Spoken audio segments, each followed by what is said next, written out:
বাবা গো বাবা, মম তুমি আমায় টেনে নাও গো মম বাবা। মম পারছি মম না, কি করছো কি? পারছি ফর না। গড সেক ও বাবা গো, প্লিজ বাবা। সিন ক্রিয়েট করো না।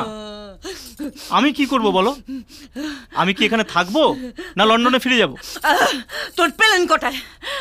রাত 11টা। তুই সোজা এয়ারপোর্টে যাবি, নইলে সঙ্গ দোষে বিগড়ে যাবি বাবা গো। ওকে মম। God bless. আসছি বাবা।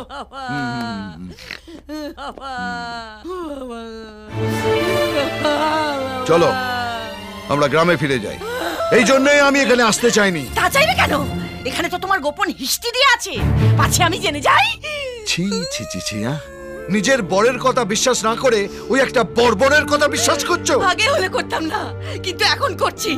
এই বিয়ের আগে তুমি এখানে রাসলীলা চালাতে, আর ওই ছেলেটা হচ্ছে তার ফসল, নইলে ও দাঁড়িয়ে এলে করতে। এই সমস্ত প্রমাণ এখান থেকে নিয়ে তবে আমি যাব। তুমি এখান থেকে যেতে পারবে না, কেননা ওকে না দেখলে তো তোমার বুক ধুকপুক করে। ইজন ইলেকট্রনিক্স একটা বাজে ছেলে। ওরে আমার কৃষ্ণ ঠাকুর রে, সারাদিন ধরে আমির খা আর মেয়ে দেখলেই পেছনে ধা। ও বাবা গো, তুমি আমার টেনে নাও গো বাবা।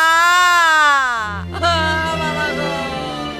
শ্বশুর মশাই কি মাল গছিয়েছেন? এক চোখে কাঁদছে আর অন্য চোখে ঝাড়ি মারছে।